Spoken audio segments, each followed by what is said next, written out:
What's up, guys? X Ricci here, bringing you episode 15, season 2, episode 2 of the F1 podcast, coming to you live just hours after an exciting Bahrain Grand Prix, where we saw Ferrari come 1-2 first time since 2019. We have a lot to talk about on the pod today, so I'm really excited to kind of sit down with Erica and Andrew. But before we go, make sure to hit that subscribe button. We are now on Instagram at f1.podcast. We are also on Apple Podcast, and we should have Spotify up this week. Fingers crossed. And also, don't forget, we're on YouTube. We love the comments, so keep it coming. So let's bring in the other co-hosts. Andrew, Erica, hello. Hello. How y'all doing? I'm doing mighty fine. How about you? It feels nice to be on the podium. A nice little 1-2. I think Erica's masking her sadness right now. I know. I'm still, for those who are listening, I am wearing my McLaren sweater. The tear stains have dried, but the shame is still present. So it's just a good day.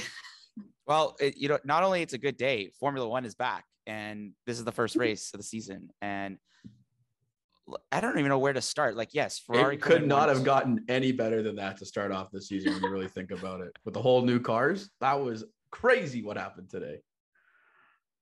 Yeah, it's I'm just trying to think where to start. Let's also, Haas scoring points the first time in 2 years. That a big deal. Seeing Bottas literally fight against Hamilton.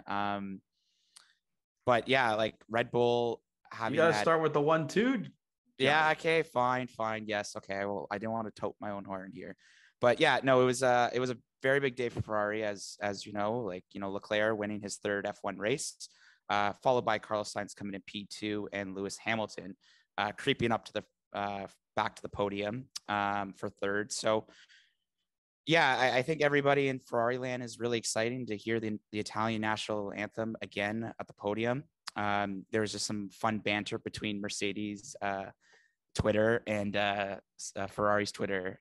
So it's been good. I think, Charles ran a great race throughout the whole day. And, Carlos was honest. He's like, I didn't expect to be this great this week. And I mean, I don't think he's really complaining now. And seeing Matthias Binotto up there, really, you could tell, even though he was wearing his mask, you can tell he had the biggest smile on his face, because I think this was really needed for the team at Maranello and back at the factory. And how much we've kind of struggled the last 2 years.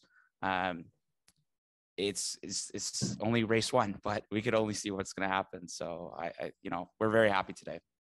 Wow, I literally sound like I'm part of the team. You are. You're just on that You're Ferrari part of the Tifosi, man. Yeah. Grazie davvero. Siete dei grandi. Siete veramente dei grandi. Mamma mia. That's what I also love hearing the Italian radio back again. So, because Seb would always talk Italian and his when he was on the podium back to his radio. But yeah, Andrew, anything stand out for you today? A lot stood out for me today. I'm gonna there's a lot of key takeaways today. I want to say Ferrari are back. That's a 1-2, baby, and that was an absolute masterclass. What they've done the past 2 years in developing that car, you can tell it's all hard work paying off with the 1-2. Yeah. And despite the great battle between Leclerc and Verstappen for P1 there, I thought Charles had the better day overall. He was just pure dominant from the drop of the 5 red lights. It was go, and he was able to, to beat his rival. And I'm really excited to see Leclerc versus Verstappen, given that Red Bull actually have a reliable car. Because we saw something that we hadn't seen yet in preseason testing, and as their powertrain had a complete choke job. It was, I think they were setting a fuel pump issue, but they went from a 2nd and 4th place finish in good scoring points, and they bottled it completely after that safety car. You could tell. I don't know if you had the F1. So Erica has graciously purchased and shared her F1 Pro account with us. Grazie mille, Erica. Grazie mille. What I did today was I had the TSN, free, the international feed up on one TV, and then I had the helmet cams of all the other drivers on another. and I had Verstappen's helmet cam because some of the radio chatter was hilarious. Because you could just see the ship slowly sink. It was like he had some steering issues, which then he turned into he thought a battery recovery issue. And it just effectively was just, I think they say it was a suspected fuel pump issue. And that happened to both Perez and Verstappen. So Red Bull I know Red Bull fans, if I were you, this one really hurts. You had really good points started off the start of the season. And, but take it with a grain of salt. There are 22 races left, and trust your guys back at Milton Keynes to get this sorted out, because I think that'll be, it'll be a confirmed situation. I think they're going to figure it out before next week. And this shows that you have pace in the car. There is pace there to battle Ferrari, but you just have to work on the reliability in that engine going forward. And also another key takeaway today was the amount of friggin' pit stops. Tire degradation was so crazy. Wild. Like a 3-stop strategy for a lot of teams. I was like, this is nuts. I've never seen this before. And I think Pirelli have to figure out what's going on with those 18-inch tires, because it could be just the surface, because it's a very abrasive surface in Bahrain. But man, 3-stop strategies, to me, that's not professional when you're predicting 2 and then everyone's got to take a 3-stop strategy. It's not good. Well, I literally just kept looking up and down because I think I was scrolling through Twitter, and then I just looked, I'm like, wait, another pit stop? Because like normally on a track, if you're doing like 50 something laps, you're probably going to start on a medium, or you do a soft, and at 52, I think, was it? All right. Thank you. But you're most likely doing like softs and hard. Well, you might do softs and hards, but I don't know. I just kind of felt that was really weird. And how, yeah, I don't know. That didn't really stand out for me today. But what about you, Erica? Anything stood out for you today's race? Well, just while we're talking about tires, I mean, obviously that was really interesting to see, because we could hear some of the teams talking about how the hard tire was just not lasting like they would expect it to. I mean, part of the reason they pitted Hamilton early, I think, was to put him on those hards and just hopefully run him until, you know, there were only maybe like 10 laps left, put him on a second set of softs, and then off you go, just kind of go flying into the finish. But it really seemed like the medium tires were the only one that had any kind of durability and kind of like, I don't know, longevity to them, which I wasn't totally expecting. I am curious if, because these are an 18-inch tire, something that's smaller than what we're used to seeing. Obviously, you got a smaller tire, you're still going at the same pace. You know, the surface is going to touch much more frequently than it would with a larger wheel. And so if maybe this is just going to change the preservation strategy for some people going forward, because, you know, this is something we're not used to driving on. We're used to having a much bigger tire. The other thing that stood out to me, the pit stops themselves. My goodness, like we were used to last year seeing some absolute crackers of a pit stop from Red Bull where they were like sub 2 a couple times, I think.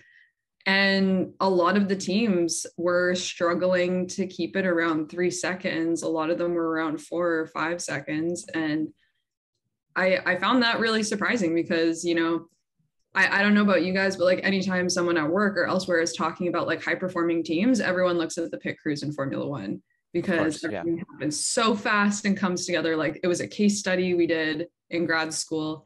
And so to just see it all kind of falling apart. And I know they were saying because it's a smaller tire and the car is that much lower to the ground, it's more difficult to get it off and everything. But I don't know. I was watching some of these pits and I feel like that played a factor into it too. You know, like there was a chance for Verstappen to overtake Leclerc when he pitted, but Ferrari was a half a second faster, and 3 seconds versus 2.5 really can make a difference when you're kind of in those final stretches of a race. So that was, I think, a little surprising to see. I agree. I agree with that in that case, because I think the tires are quite heavier too. I think that's another big issue that teams have to get used to. It's the first Grand Prix with these new tires. I suspect as teams go along this season, those pit stops are going to be, you know, sub 3, sub 2.5, most likely. But yeah, it was a different surprise, to say the least. Exactly. Unexpected. But I mean, one of the other things too that really kind of caught me by surprise was usually other than the 2 Red Bull cars kind of having those DNFs and not crossing the finish line, usually I would have expected with like a brand new car, a little bit more chaos. like a little bit more, unreliability from some of them, especially because we saw in testing that some of these cars weren't exactly lasting if they went for, longer runs on the track. And really, other than, Pierre Gasly's Alpha Tauri too, it was pretty smooth sailing for the most part, like not too many incidences and not too much that, was kind of dramatic in the way of dealing with a brand new car. I was holding my breath in the first turn. I was like, okay, here we go. Who's hitting who? What is Netflix going to focus on this time?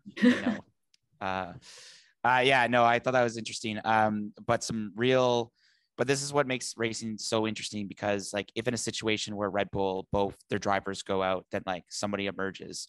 And let's talk about Haas, number one. Kevin Magnussen coming back to Formula One after being out for one season and scoring points for the first time for the team. Bottas and Guan Yu Zhou, not expected, as I said in my prediction, was not going to be scoring points, but yet they are, let me just double check. 10th and 6th. I'm sorry, what? 10th and 6th. Yeah, like the fact that Magnussen, they scored 10 points. He scored 10 points today. Finished 5th.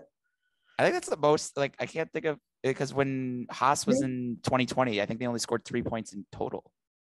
I know it was the first time the team hit Q3 since 2019. And I'm not sure about when the last time they scored points was, but we all know it for darn sure wasn't last year. So was it also 2019 or was it? It was the 2020 Eiffel Grand Prix. Okay. And Magnussen scored that last point. But I just want to say I'm really happy to see Haas perform that well today, because it was 2 years of just They sucked. Yeah, they sucked for 2 years, but they were focusing on developing the car. And you know how we talked about last year, our big concerns, if Haas doesn't have a car this year to be competitive, then it was a lot of money thrown away.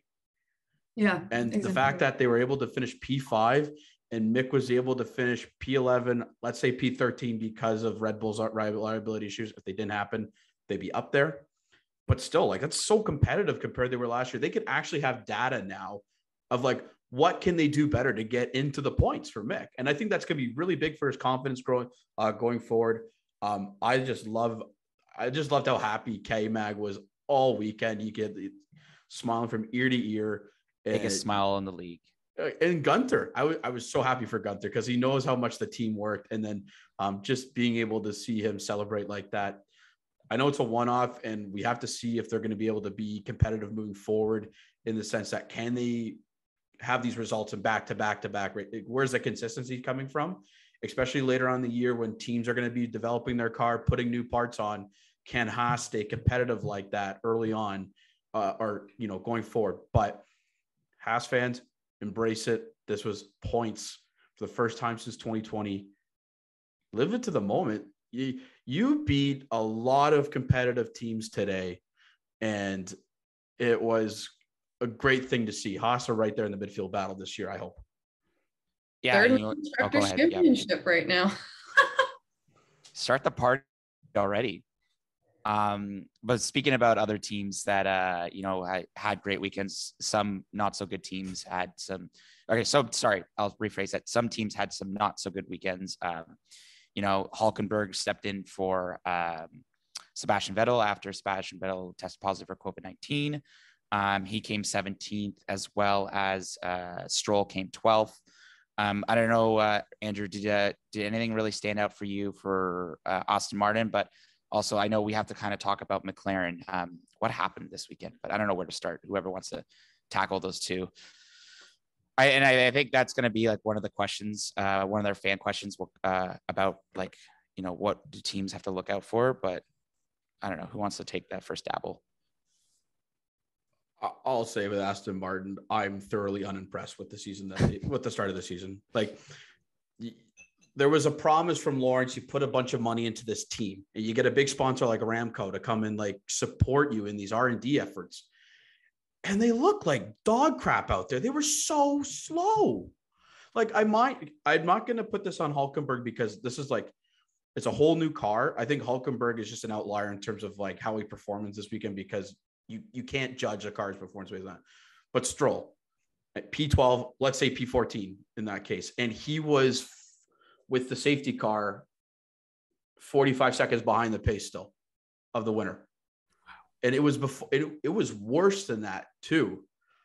Going far, I'm just kind of like, where did all this money go to? And we really need to see some buildup from this team going forward to really be competitive, because it's leaving a lot of fans upset, saying we were promised all this money. We were promised that, I know it's going to be a long-term project, 4 to 5 years, but a lot of like Haas, for instance, I took a look. If an Aston Martin fan like me, you take a look at Haas and what they did, I'd be quite upset, because they're a team that spent a lot of money on R&D to boost their car up.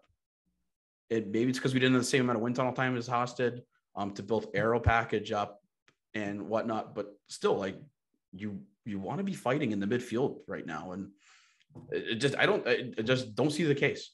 I'm optimistic, but I think you got to be really. For me, I'm not happy with how the first race went, and I can only imagine how upset some people are in orange. Before Erica talks about the difficult weekend that McLaren had at the Bahrain Grand Prix, this is just a little hit saying thank you guys for your support, and make sure to hit that like and subscribe button. And also make sure to write down some fan questions in our YouTube section.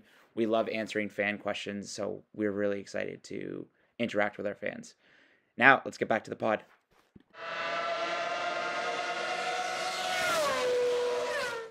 Oh my,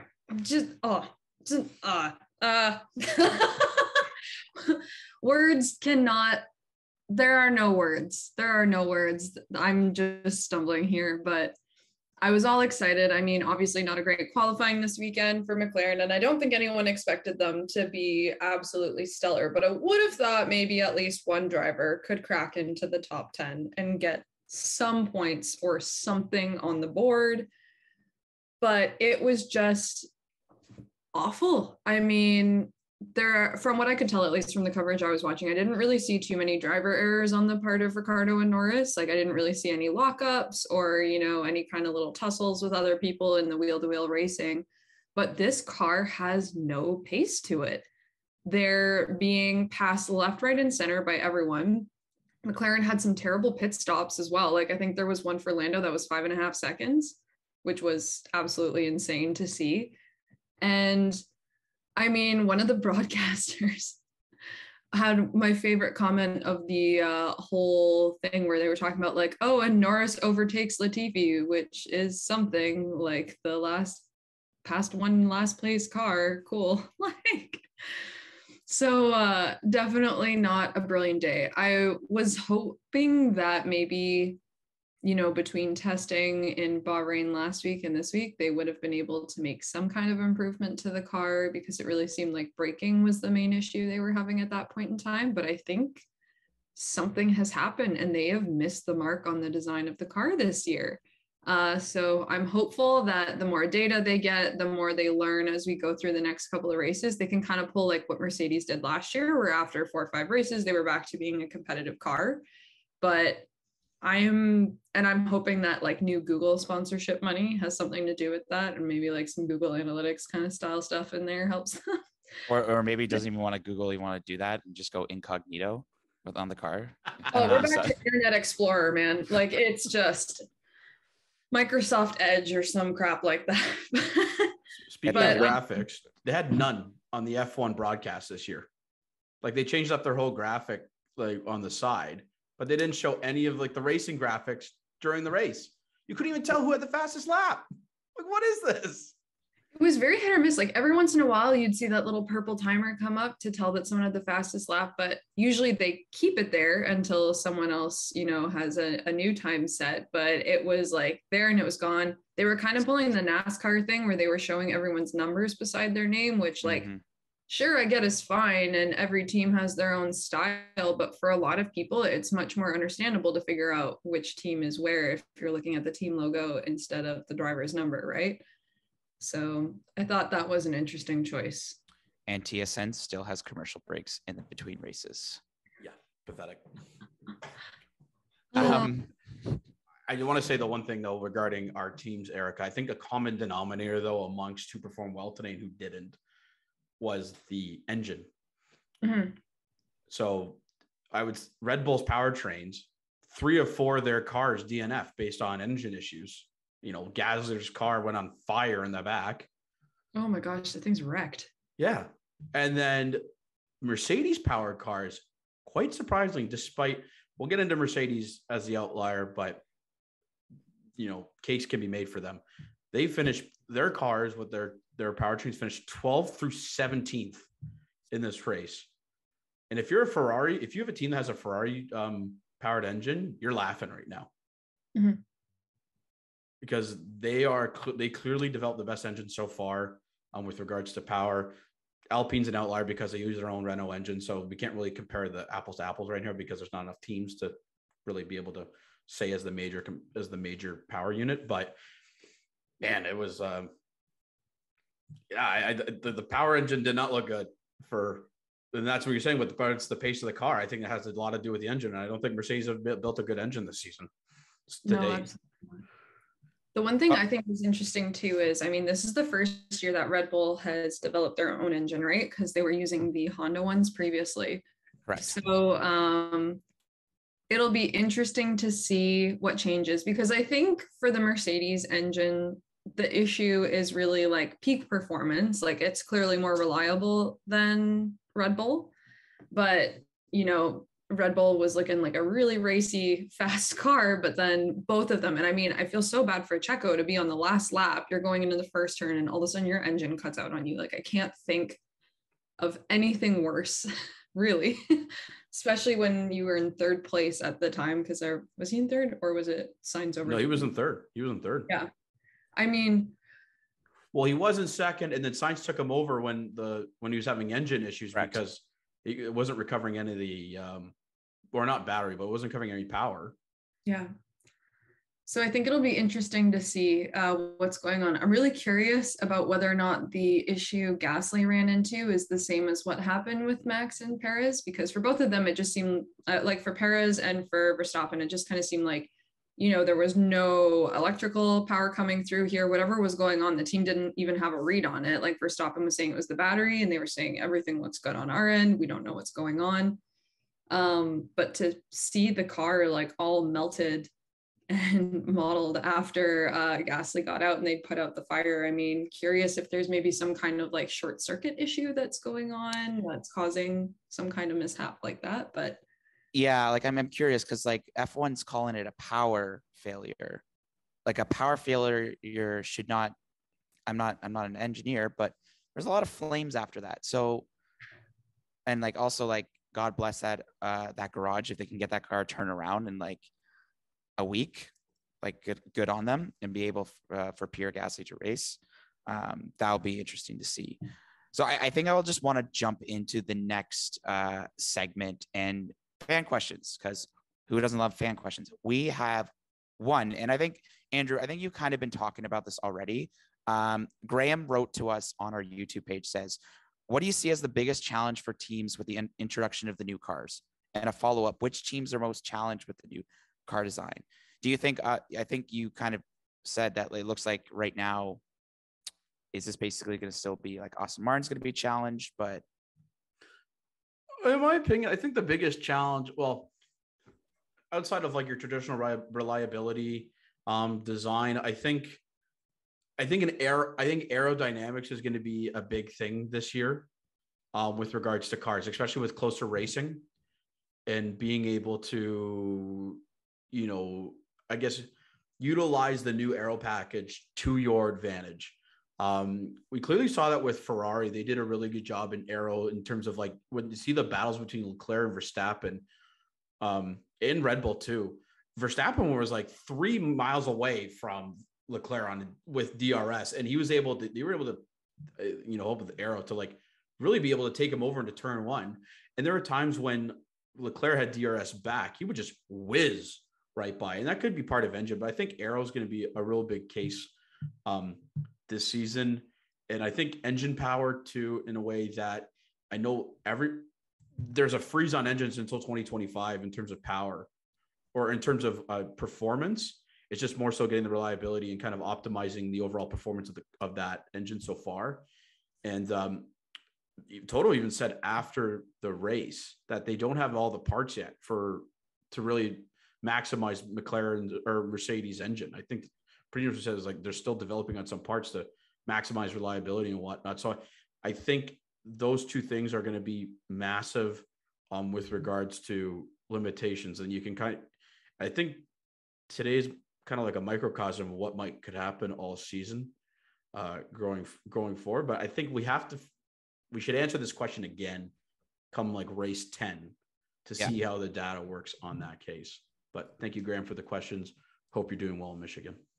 Yeah, I think that's definitely like a good part, like a good moment for us to kind of discuss that. Like, I think at the summer break, we can assess, see how teams are doing and like what have they learned from the new regulations in order to kind of be able to battle it out. So yeah, I don't know, Erica, do you have any thoughts on so far what teams need to do to succeed? Yeah, so just to kind of tie into what Andrew was saying, I definitely agree that I think aero is going to be huge. So just even to look at it, I mean, if you're looking at the Ferrari, there's obviously like along with the cooling panels, there's those huge side pods that kind of like dip in toward the center of the chassis. And whatever is going on with that kind of design in the car, because it wasn't just Ferrari that had that, Red Bull has a bit of it too. Some of the other cars that were competitive like Haas do as well. Mercedes has not gone for that kind of design. They've got a very kind of like, I don't know, standard what we've seen in the last few years where it's more of a slick, smooth side around the center of the chassis instead of kind of having this shape to it. So I'm really curious about how the aerodynamics of that design versus the new design a lot of people have gone with is impacting the car. Because sometimes, I mean, the overtakes in a couple of instances around the Mercedes looked way easier than what we've seen in years past. So I do feel like there's something going on with that choice by Mercedes. But I'm also curious to see more. I mean, like a lot of the commentators were saying they didn't think the new rear wing design was going to provide much of a benefit when people were in DRS range. I know that people were saying that having the kind of curved shape to it was going to help a little bit more with the airflow in terms of, you know, like dealing with the dirty air coming off, you know, like a little bit less resistance from having kind of the straight angles that we saw beforehand. So I'm kind of curious to see a little more about how that will go when we're in some other tracks with like some very close or, you know, exciting DRS zones that, you know, we want to get that wheel-to-wheel racing, and we saw it, you know, being put to the test with Max making those moves on Leclerc and vice versa for those few laps. So I'm thinking that these new features will go a long way toward giving us some exciting racing, which is, you know, really what people were looking forward to this year. On that note, can we just go to the fact that Mercedes got incredibly lucky this week? Yeah. Yeah. They were 35 seconds behind the pace. Like Lewis Hamilton was driving in no man's land for about half the race. And yeah, it was almost perplexing to watch that, because it's like, I don't remember the last time Mercedes, it's been a decade since Mercedes have looked that bad. But a safety car and two Red Bulls getting knocked out because of their own engine issues, you see a 3-4 finish. Incredibly lucky this week, I would say. Bro, I'm telling you, it's the philosophy. They say that they don't have a car, they don't have the parts, and then next thing you know, oh, Hamilton's on the podium again. This like, did you ever see that? It's literally, it was 4 straight years. The podium. 4 straight years they said we don't have the car to beat, and then it's like 2018 they win, 2019 they win, 2020 they win, 2021 okay they didn't win, but like yeah, it's. I do think though they have a really big problem this year. Like they look by far the third, like a distant third best car on the grid. And when you have Haas challenging you behind, like, no, if, like it's, I know, again, we see you can't combine apples or compare last season to this season, but Haas have made big leaps. And when you have, like, that's gotta be an eye opener if you're Mercedes. I think it's like, I just had to laugh. I mean, you know, in the Marvel movies, was it like Ronan the Conqueror, one of them, who was like, I am inevitable, or I can't remember if it was Thanos or something. And that's how I feel about Hamilton and Mercedes. Like, it doesn't matter what kind of stuff is thrown their way and how bad things are going. It's inevitable someone's going to end up on a podium. And, but I agree. I think, honestly, this was kind of luck of the cards. I mean, even for quite a while, like Russell was outpacing Hamilton. So it's clear that there was something going on that wasn't great. And I know Hamilton wasn't loving the drive over the radio, lots of conversation going on there. So, and I mean, even with the new tires, I think, you know, they put those hards on and he had like no traction when he went out on the circuit. So it'll be interesting to see what all happens if, you know, they learn a little bit more about how to warm the tires before changing them so that that's not as much of an issue going forward, or if you know, maybe once they get all the components for their engine, that really kind of turns the tide a little bit. But man, they're just so lucky over there. Even on social media, like on Twitter, they were saying like, well, we weren't expecting to be posting this tonight. Lewis Hamilton, P3. Yeah, I think they understand that they don't have a great car, and you know, Mercedes are very innovative in their designs and their technology, so it'll get better over the year. But yeah, just incredibly lucky to get the result that they got today. Yeah, even Hamilton admitted to Sky Sports. He said, quote, "For sure, I didn't expect this. I woke up this morning hoping I had a super hope that we would have a chance to fight and that we have the car that is better than we think. So, but we did struggle in the race. George did a great job to get a third and fourth. It's pretty remarkable with the troubles we have." So, and that kind of leads us into the next thing. So as I said, we have our fantasy, and the standings for today. Actually, everyone, recommendation: if you are not using the Grid Rival app, I found we're using it, and we'll obviously post updates. But to start for the season of 2022, you know, I'm Ricci's at 1084 points. Erica, you're just right behind at 1007 points, and Andrew a third at 930. So definitely, I think I'd be interested to see going into Saudi Arabia who you put your money on. Like Ferrari's looking good if you can pick them up, if the money hasn't gone well. But also with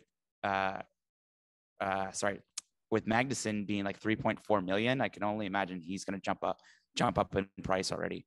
Oh my gosh, budget pick of the week. I mean, so we use Grid Rival for the three of us. I'm in a couple other leagues using the F1 Fantasy app, and Magnussen was the cheapest driver at 5.5 million. And Bottas was really low. I mean, like, I know Bottas moved to Alfa Romeo, and, you know, with the history of the team the last few years, you wouldn't expect him to be like rivaling or close to what he was worth last year. But for like 9 million, yeah, that's a swell pick. I know some people got some really good points off of that. So definitely, I think where I'm going to be keeping an eye on things for the next few weeks. Yeah, where I faltered was my Red Bull picks just killed me this weekend. Like it was so promising with regards to I had Perez up in like a podium finish too. I turboed Leclerc in the F1 in the F1 pool with Erica. Have that. I had Magnussen as well, and had Ferrari as a constructor. So I was on pace for some points. Also had Gasly, who was finishing in the points too. But unfortunately, it's the luck of the draw this weekend. I didn't get the points I wanted to effectively. But I think the pickup of the week, if you don't have them, it's Magnussen and Valtteri. I think they're going to be doing wonders in that car. Alfa Romeo shocked me today, beyond belief, having two of them finish in the points, and really making me eat my words with regards to my preseason predictions so far. Well, it's not only that, like Wang Hezhou scoring in his first ever F1 race too, and we didn't anticipate that to happen. No, 66 driver to score points on his debut in F1 history. Mick was close today. He was just only a few seconds off. It should be interesting. I think it again, first race this season, but if every race is going to be like this, I cannot wait to see how this all pans out after 22 races. It'll be great. Yeah, I'm curious to see what's going to happen next week in Saudi Arabia, because I think is it a street circuit, if I'm not mistaken. But like, hopefully we'll see if Red Bull can figure out what happened to their car. Like, are we going to still see that kind of fight? But it's only a matter of time that we'll learn. Also, not really F1 related, but I think the Leafs just signed Mark Giordano from Seattle. They did. Yeah. So, sorry. It's a good day. It's getting better. And they also waived Peter Mrazek. Oh, interesting. Okay. So I think is there anything else we kind of want to discuss before we kind of end the pod today? I know it's a little earlier, but I think I'm just excited to have racing back. Me too. It was so great. I miss this on weekends. I think I want to say that I think it's amazing to have the racing back. And if you can get F1 TV, because there's so many cool options that come with not only watching the international feed, but watching all the driver cams, and they have their radio comms too. It was just a completely different viewing experience. And it really has boosted how I watch F1 weekends now. But F1, get your crap together and make sure you have racing graphics for the damn next race, because that was really poor on your end today. So much to talk about with that. I guess on that note, I know normally we don't do it. We clocked out at 30 minutes, but yeah, first exciting race of the season. Don't even know what to expect for next week, but we love the support. We love the questions. Keep bringing them in. It only going to go up here. Like, the Instagram's blowing up. We're getting a lot of good followers. So thank you everyone for the social media support. So on that note, it is Ricci. I'm signing off this week's F1 podcast. Make sure to hit us and like us, subscribe on Apple Podcast, YouTube, Spotify coming soon, and our Instagram. And going to send it over to Andrew. Tifosi, it's going to be your year. Have fun partying in Maranello tonight, and expect this to be a thing to have repeated this season. Aguri. Erica? McLaren fans, crying party at my place. See you there. I should send over a bottle over there, Erica. I need something to collect my tears in. It's fine. It's okay. Just go 1-2 at Monza again, and I will cry for days. So it's fine. That's all I need. It's all I need. Andrew, I think you should send us off. Everybody, thank you so much for listening. Don't forget to like and subscribe. Again, we are on YouTube, Apple Podcasts, coming to Spotify soon, and follow us our IG page at f1.podcast. Remember, like and subscribe, and subscribe. Here we go. All right. See you guys in the next episode. Kevin, that was some Viking comeback.